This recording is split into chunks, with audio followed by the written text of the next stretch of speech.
मैं राघवेंद्र शुक्ला और आप देख रहे हैं सीनियर जंक्शन। यहाँ खबरें सिर्फ दिखाई नहीं जाती, बल्कि हर जानकारी पूरी सच्चाई और स्पष्ट विश्लेषण के साथ आपके सामने रखी जाती है।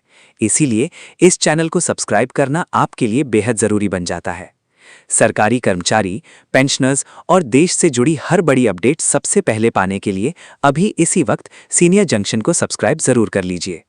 11 मई 2026 की इस बड़ी अपडेट में केंद्रीय कर्मचारियों, पेंशनधारकों और पूर्व सैनिकों के लिए कई महत्वपूर्ण जानकारियां निकलकर सामने आई हैं।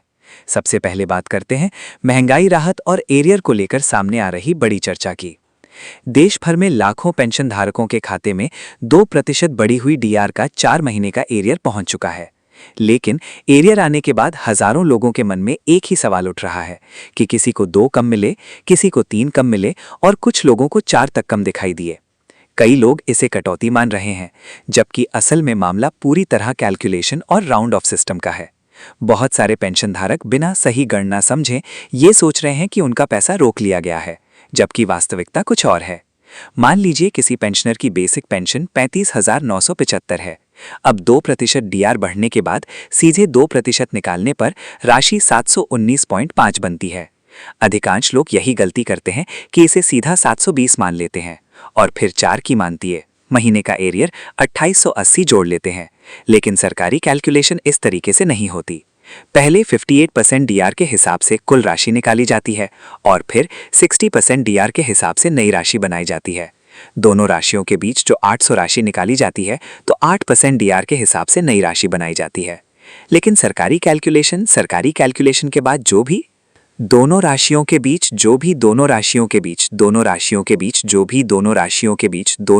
के बीच जो वास्तविक अंतर आता है वही आपका एरियर होता है। पुराने डीआर की राशि पहले से ही राउंड ऑफ होकर खाते में जा रही थी और नया डीआर भी राउंड ऑफ के साथ लागू हुआ। इसी वजह से अंतिम अंतर 719 आया और 4 महीने का कुल एरियर 2876 बना। यही राशि पहले से ही राउंड ऑफ होकर खाते में जा रही थी और महीने के बाद 2876 बना। कारण है कि हजारों लोगों को 2 या 4 कम दिखाई दिए। इसमें स्पर्श की ओर से किसी भी प्रकार की गड़बड़ी नहीं की गई है। बहुत से पेंशन धारकों को ये जानकारी नहीं होती कि सरकार हर भुगतान में राउंड ऑफ नियम लागू करती है। इसी वजह से हर व्यक्ति की बेसिक पेंशन के हिसाब से थोड़ा बहुत अंतर दिखाई देता है। अगर किसी की बेसिक पेंशन अलग है तो उसका राउंड ऑफ भी अलग बनेगा। इसीलिए घबराने की जरूरत नहीं है और ना ही ये सोचने की जरूरत है कि भुगतान रोका गया है। जो भी राशि बनी है वो पूरी कैलकुलेशन के बाद ही जारी की गई है।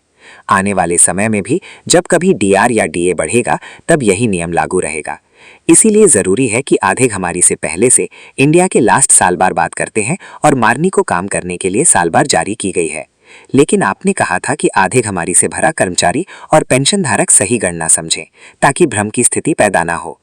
अगर आप सरकारी कर्मचारी हैं, पेंशन धारक हैं या परिवार में कोई पेंशन प्राप्त करता है तो ऐसी महत्वपूर्ण जानकारियों को समय पर समझना बेहद जरूरी हो जाता है।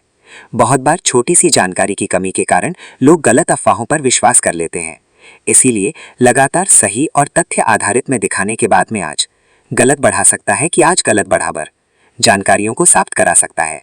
यहाँ परिवार में के बाद में अगर जानकारियों को समय पर बात-दादो करने के लिए पर जानकारियों को समय पर समझने के लिए मामला अपडेट से जुड़े रहना जरूरी है ताकि किसी प्रकार की वित्तीय गलतफहमी ना हो। अब बात करते हैं ग्रेच्युटी और लीव इनकैशमेंट को लेकर सामने आई बेहद महत्वपूर्ण जानकारी की। अधिकांश कर्मचारी केवल डीए और पेंशन बढ़ोतरी पर ध्यान देते हैं, लेकिन बहुत कम लोगों को ये पता होता है कि डीए बढ़ने का असर ग्रेच्युटी और लीव इनकैशमेंट पर भी पड़ता है। अगर कोई कर्मचारी जनवरी, फरवरी, मार्च, अप्रैल या जुलाई, अगस्त, सितंबर और अक्टूबर के दौरान रिटायर हुआ है तो उसके लिए ये जानकारी बेहद महत्वपूर्ण है, क्योंकि अक्सर ऐसा होता है कि कर्मचारी पहले रिटायर हो जाता है और उसके बाद सरकार डीए बढ़ोतरी की घोषणा करती है। उदाहरण के तौर पर अगर कोई कर्मचारी जनवरी 2026 में रिटायर हुआ और उस समय 58% डीए लागू था तो उसकी ग्रेच्युटी और लीव इनकैशमेंट उसी 58% के आधार पर बनी होगी। लेकिन बाद में सरकार ने जनवरी 2026 से ही 60% डीए लागू कर दिया। इसका मतलब ये हुआ कि उस कर्मचारी की ग्रेच्युटी और लीव इनकैशमेंट दोबारा रिवाइज होगी और आधार पर 58% के आधार पर बनी होगी। बढ़े हुए डीए का अंतर अलग से दिया जाएगा। कई मामलों में ये अंतर हजारों रुपए तक पहुंच जाता है। सबसे महत्वपूर्ण बात यह है कि ग्रेच्युटी का भुगतान कई बार ऑटोमेटिक रिवाइज हो जाता है, लेकिन लीव इनकैशमेंट में कई कर्मचारियों का मामला छूट जाता है। इसीलिए अगर आप हाल ही में रिटायर हुए हैं या परिवार में कोई कर्मचारी रिटायर हुआ है तो तुरंत अपने रिकॉर्ड्स चेक करना जरूरी है। अपना पीपीओ, बैंक स्टेटमेंट और विभागीय रिकॉर्ड देखिए कि बढ़े हुए डीए के अनुसार भुगतान हुआ या नहीं। अगर संशोधित भुगतान नहीं मिला है तो संबंधित विभाग, रिकॉर्ड ऑफिस या पेंशन कार्यालय में आवेदन किया जा सकता है। ये आपका अधिकार है और सरकार के नियमों के अनुसार आपको ये लाभ मिलना चाहिए। अब सबसे बड़ी चर्चा जुलाई 2026 में संभावित महंगाई भत्ता बढ़ोतरी को लेकर हो रही है। शुरुआती आंकड़े संकेत दे रहे हैं कि इस बार महंगाई भत्ता और महंगाई राहत में पूरे 4% तक की बढ़ोतरी देखने को मिल सकती है। अगर ऐसा होता है तो पिछले 2026 में प्रधानमंत्री का अबजारू 5 में आधार दर बढ़ोतरी को लेकर हो रही है, तो अबजारू 5 में अगर दालें के बाद आगे बढ़ती संभावित महंगाई भत्ता बढ़ोतरी को लेकर हो रही है। कई वर्षों में ये सबसे बड़ी बढ़ोतरी मानी जाएगी, क्योंकि पिछले 3 से 4 वर्षों में ज्यादातर बढ़ोतरी 2% या 3% के आसपास ही रही है। आपकी जानकारी के लिए बता दें कि केंद्र सरकार हर साल 2 बार डीए और डीआर में संशोधन करती है। जनवरी और जुलाई से नई दरें लागू होती हैं। जनवरी 2026 का डीए पहले ही बढ़कर 60% तक पहुंच चुका है। अब जुलाई 2026 की गणना के लिए उपभोक्ता मूल्य सूचकांक यानी AICPI इंडेक्स के आंकड़े देखे जा रहे हैं। जनवरी, फरवरी और मार्च 2026 के आंकड़े जारी हो चुके हैं और इनसे 2% बढ़ोतरी पहले ही दर्ज हो चुकी है। अभी अप्रैल, मई और जून 2026 के आंकड़े आने बाकी हैं। अगर इन महीनों में भी महंगाई दर में थोड़ी बढ़ोतरी दर्ज होती है तो डीए सीधे 4% तक पहुंच सकता है। इस खबर ने लाखों केंद्रीय कर्मचारियों और पेंशन धारकों के बीच उम्मीद बढ़ा दी है, क्योंकि लगातार बढ़ती महंगाई के बीच अगर 4% डीए मिलता है तो इससे सैलरी और पेंशन में अच्छा इजाफा देखने को मिलेगा। खासकर उन कर्मचारियों के लिए राहत होगी जिनकी बेसिक सैलरी ज्यादा है। उनके मासिक भुगतान में बड़ा अंतर दिखाई देगा। इसी कारण पूरे देश में जुलाई 2026 के डीए को लेकर चर्चा तेज हो चुकी है। अगर आप चाहते हैं कि ऐसी हर बड़ी सरकारी अपडेट समय पर मिलती रहे और किसी भी फैसले की सही जानकारी सबसे पहले समझ में आए तो लगातार अपडेटेड रहना जरूरी है। कई बार सोशल मीडिया पर अधूरी जानकारी फैल जाती है, लेकिन सही आंकड़ों और नियमों के साथ जानकारी समझना बहुत जरूरी होता है ताकि भविष्य में किसी नुकसान से बचा जा सके। अब बात करते हैं 8वें केंद्रीय वेतन आयोग को लेकर सामने आई बड़ी जानकारी की। भारत पेंशनर समाज की ओर से 8वें वेतन आयोग के सामने एक महत्वपूर्ण मांग रखी गई है।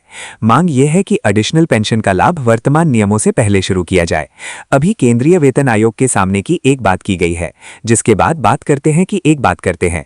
सरकार 80 वर्ष की आयु के बाद अतिरिक्त पेंशन देना शुरू करती है, लेकिन भारत पेंशनर समाज का कहना है कि देश में औसत आयु लगभग 72 से 73 वर्ष है। ऐसे में अधिकांश पेंशन धारक 80 वर्ष तक पहुंच ही नहीं पाते, इसलिए एडिशनल पेंशन की शुरुआत कम उम्र से होनी चाहिए। प्रस्ताव में कहा गया है कि 65 वर्ष की आयु पूरी होने पर बेसिक पेंशन में 5% की अतिरिक्त बढ़ोतरी दी जाए, 70 वर्ष की आयु पर 10% अतिरिक्त पेंशन मिले, 75 वर्ष की आयु पर 15% और 80 वर्ष की आयु पर 20% अतिरिक्त पेंशन लागू की जाए। इसके बाद बढ़ोतरी लगातार जारी रहे और 100 वर्ष की आयु पूरी करने वाले पेंशन धारकों को 100% अतिरिक्त पेंशन दी जाए। ये मांग लाखों पेंशन धारकों के लिए बेहद महत्वपूर्ण मानी जा रही है, क्योंकि बढ़ती उम्र में दवाइयों, इलाज और दैनिक खर्चों में लगातार बढ़ोतरी हो रही है। अगर सरकार इस प्रस्ताव को स्वीकार करती है तो बुजुर्ग पेंशन धारकों को बड़ी राहत मिल सकती है। हालांकि अंतिम फैसला 8वें वेतन आयोग की सिफारिशों और केंद्र सरकार की मंजूरी के बाद ही सामने आएगा। इसी बीच 8वें वेतन आयोग को लेकर एक और बड़ा संकेत सामने आया है। बताया जा रहा है कि 8वें वेतन आयोग का लाभ 1 जनवरी 2026 से लागू माना जाएगा, लेकिन वास्तविक भुगतान 2028 से शुरू हो सकता है। अधिकारियों का कहना है कि आयोग को रिपोर्ट तैयार करने में समय लगेगा। नियम, गणना और सिफारिशों को अंतिम रूप देने में लंबा समय लग सकता है। इसी वजह से संभावना जताई जा रही है कि नई सैलरी और नई पेंशन जनवरी 2028 से लागू हो। हालांकि सबसे बड़ी राहत की बात यह है कि अगर भुगतान 2028 से शुरू होता है तब भी गणना 1 जनवरी 2026 से ही मानी जाएगी। इसका मतलब यह हुआ कि कर्मचारियों और पेंशन धारकों को पूरे 2 साल का एरियर मिलेगा। जो भी नई सैलरी और नई पेंशन धारकों को 2 साल का एरियर मिलेगा बनेगी, उसके हिसाब से अंतर की राशि जोड़कर भुगतान किया जाएगा। इसमें पहले से मिल रहा डीए और डीआर समायोजित किया जाएगा और बाकी एरियर अलग से जारी होगा। 8वें वेतन आयोग को लेकर फिटमेंट फैक्टर पर भी लगातार चर्चा हो रही है। कई कर्मचारी संगठन मांग कर रहे हैं कि फिटमेंट फैक्टर 3 से कम नहीं होना चाहिए। अगर ऐसा होता है तो बेसिक सैलरी और बेसिक पेंशन में भारी बढ़ोतरी देखने को मिल सकती है। इससे लाखों कर्मचारियों और पेंशन धारकों की आर्थिक स्थिति में बड़ा बदलाव आएगा। फिलहाल सभी की नजरें सरकार और आयोग की अगली बैठकों पर बनी हुई हैं। देश भर के कर्मचारी और पेंशन धारक इस समय लगातार आने वाली हर अपडेट पर नजर बनाए हुए हैं, क्योंकि आने वाले 2 वर्षों में कई बड़े बदलाव देखने को मिल सकते हैं। डीए बढ़ोतरी, 8वां वेतन आयोग, एडिशनल पेंशन और एरियर भुगतान जैसे मुद्दे सीधे करोड़ों परिवारों की आर्थिक स्थिति से जुड़े हुए हैं। यही कारण है कि हर छोटी और बड़ी जानकारी महत्वपूर्ण हो जाती है। बहुत बार लोग अधूरी जानकारी सुनकर भ्रमित हो जाते हैं और गलत निष्कर्ष निकाल लेते हैं। इसलिए जरूरी है कि हर फैसले को नियमों और आधिकारिक गणना के आधार पर समझा जाए। चाहे डीआर एरियर का मामला हो, ग्रेच्युटी संशोधन हो या 8वें वेतन आयोग की चर्चा, हर विषय में सही जानकारी ही सबसे ज्यादा जरूरी है। अगर आप कर्मचारी हैं, पेंशन धारक हैं या परिवार में कोई सरकारी सेवा से जुड़ा हुआ है तो लगातार अपडेट रहना बेहद जरूरी है, क्योंकि आने वाले समय में कई महत्वपूर्ण फैसले सीधे आपकी आय और पेंशन पर असर डाल सकते हैं। समय पर जानकारी मिलने से आप अपने अधिकारों को समझ पाएंगे और किसी भी प्रकार की वित्तीय हानि से बच पाएंगे। आने वाले महीनों में अप्रैल, मई और जून के AICPI आंकड़े बेहद महत्वपूर्ण रहने वाले हैं। इन्हीं आंकड़ों के आधार पर जुलाई 2026 का अंतिम डीए तय होगा। अगर महंगाई दर इसी प्रकार बनी रहती है तो कर्मचारियों और पेंशन धारकों के लिए यह साल बड़ी राहत लेकर आ सकता है। इसके साथ ही 8वें वेतन आयोग की गतिविधियों पर भी लगातार नजर रखना जरूरी होगा, क्योंकि आने वाले समय में इसकी सिफारिशें करोड़ों लोगों की आय में बड़ा बदलाव ला सकती हैं। जो लोग हाल ही में रिटायर हुए हैं उन्हें अपने रिकॉर्ड तुरंत जांच लेने चाहिए, ताकि बढ़े हुए डीए का लाभ ग्रेच्युटी और लीव इनकैशमेंट में मिला या नहीं ये स्पष्ट हो सके। कई बार विभागीय स्तर पर देरी हो जाती है और कर्मचारी को पता ही नहीं चलता कि अधीक्षक त्रिपाठी पर जांच करने के लिए उसका भुगतान लंबित है। इसलिए समय पर रिकॉर्ड जांचना और जरूरत पड़ने पर आवेदन करना बेहद जरूरी है। कर्मचारियों और पेंशन धारकों के लिए आने वाला समय काफी महत्वपूर्ण माना जा रहा है। लगातार बदलती आर्थिक परिस्थितियों के बीच सरकार की ओर से लिए जाने वाले फैसले सीधे आपकी जेब पर असर डालेंगे। इसलिए हर अपडेट को ध्यान से समझना और सही जानकारी के साथ आगे बढ़ना सबसे ज्यादा जरूरी है। उम्मीद है कि आने वाले समय में कर्मचारियों और पेंशन धारकों को डीए, एरियर और 8वें वेतन आयोग से जुड़ी बड़ी राहतें देखने को मिलेंगी। फिलहाल सभी की नजरें सरकार की अगली घोषणाओं और आयोग की प्रक्रिया पर बनी हुई है। इसी प्रकार की महत्वपूर्ण और तथ्य आधारित जानकारी लगातार मिलती रहे, इसके लिए जुड़े रहना बेहद जरूरी है, क्योंकि सही जानकारी ही आपको भविष्य के नुकसान से बचा सकती है। आप सभी का बहुत बहुत धन्यवाद।